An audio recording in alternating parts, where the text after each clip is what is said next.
Hello ફૂડી friends, ક્રિશાકા kitchen ખજાનામાં તમારું સ્વાગત છે. આજે આપણે બનાવીશું નાનખટાઈ. નાના મોટા બધાને ભાવે એવી નાનખટાઈ. ખૂબ જ સોફ્ટ બનશે, ખૂબ જ ખસ્તા બનશે. તો ચલો ફટાફટ આપણે રેસીપી જોઈ લઈએ. જો તમને મારા વિડીયોઝ પસંદ આવતા હોય તો લાઈક કરો, શેર કરો અને સબસ્ક્રાઈબ કરો. તો સૌથી પહેલાં આપણે મિક્સિંગ બોલની અંદર પોણો કપ એટલે 3/4 કપ જેટલું આપણે થીજેલું ઘી લઈ લઈશું. હવે ઘીની અંદર આપણે 1 કપ દળેલી ખાંડ લઈ લઈશું. હવે આપણે થીજેલા ઘીની સાથે પ્રોપર ખાંડને મિક્સ કરી દેવાની છે. તમે મેલ્ટેડ ઘી લેશો, ઓગાળેલું ઘી, તો આ પ્રોસેસ સારી નહીં થાય. એટલે બને તો આવી રીતના થીજેલું ઘી આપણે આમાં યુઝ કરવાનું છે. તમારી પાસે જો ઘી મેલ્ટેડ હોય, લિક્વિડી ફોર્મમાં હોય વધારે, તો તમે એને થોડીક વાર ફ્રીજમાં રાખીને પણ આવું ફોર્મ લાવી શકો છો. હવે પ્રોપર આપણે એને 5 થી 7 મિનિટ સુધીને પ્રોપર મિક્સ કરવાની છે. આ પ્રોસેસને ક્રીમિંગ પ્રોસેસ કરી કહેવાય. એટલે પ્રોપર આપણે જ્યાં સુધીને લાઇટ કલર ના આવી જાય ત્યાં સુધીને ઘી અને ખાંડને આપણે પ્રોપર મિક્સ કરી દઈશું. 5 થી 7 મિનિટ થઈ ગઈ છે. હવે ચેક કરી લે, એકદમ લાઇટ કલર આવી ગયો છે, લાઇટ વ્હાઇટ કલર. હવે આવી રીતના એની સ્ટીફ પીક આવી જોઈએ. આપણું મિક્સર રેડી છે. આ પ્રોસેસ કરવી ખૂબ જ જરૂરી છે. હવે આપણે એની અંદર એડ કરવાનો છે 1 કપ મેંદો. મેંદો આપણે ચાળીને લઈશું. અડધો કપ બેસન લઈ લઈશું. 3 ટેબલ સ્પૂન આપણે સોજી લઈ લઈશું. Half teaspoon baking powder, half teaspoon baking soda, મીઠું લઈ લઈશું. ઇલાયચી પાવડર, ખૂબ જ સરસ ફ્લેવર લાગે છે. હવે બધી વસ્તુને ચાળી લઈશું. આપણે ચાળવું ખૂબ જ જરૂરી છે.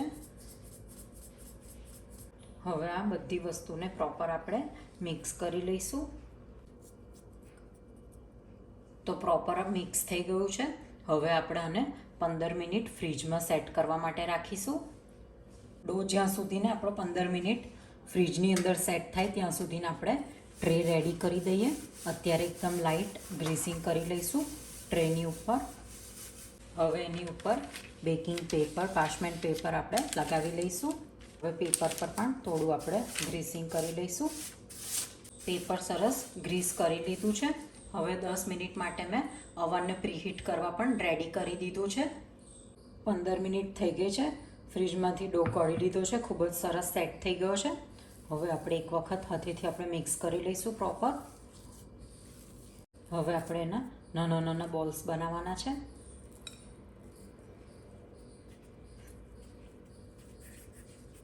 આવી રીતના રાઉન્ડ શેપમાં જ આપણે નાનખટાઈ બનાવીને રેડી કરીશું. વચ્ચે ગેપ છોડીને આપણે મૂકીશું. બોલ્સ આપણા બનીને રેડી છે. હવે આપણે એની ઉપર આલમંડ ફ્લેક્સ લગાવીશું. બદામને સહેજ જાડી જ આપણે કટ કરવાની છે, નહીં તો બેકિંગના ટાઈમમાં એ બળી જશે. એટલે થોડીક જાડી જ આપણે કટ કરીશું. તમે તમારા મનગમતા ડ્રાયફ્રૂટ્સ પણ લઈ શકો છો. કેશ્યુ નટ્સ છે, પિસ્તા છે, અંદર ક્રશ કરીને પણ ડોની અંદર નાખી શકો છો. આલમંડ્સ લગાવી દીધી છે.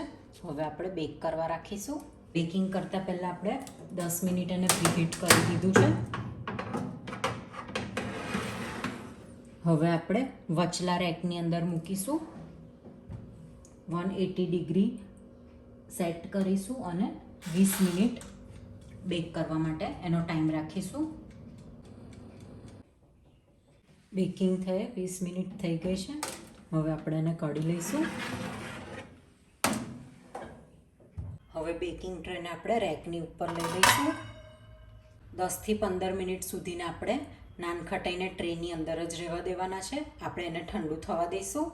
તો નાનખટાઈનો ખૂબ જ સરસ કલર આવી ગયો છે. આગળ અને પાછળથી ખૂબ જ સરસ બેક થયું છે. હવે આપણે ચેક કરીએ.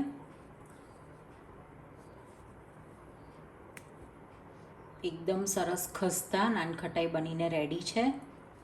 તો ફ્રેન્ડ્સ, આ દિવાળી ઘરે ચોક્કસ તમે નાનખટાઈ બનાવીને એન્જોય કરો. તમે ફેમિલી ફ્રેન્ડ્સને ગિફ્ટિંગ પણ આ નાનખટાઈ કરી શકો છો.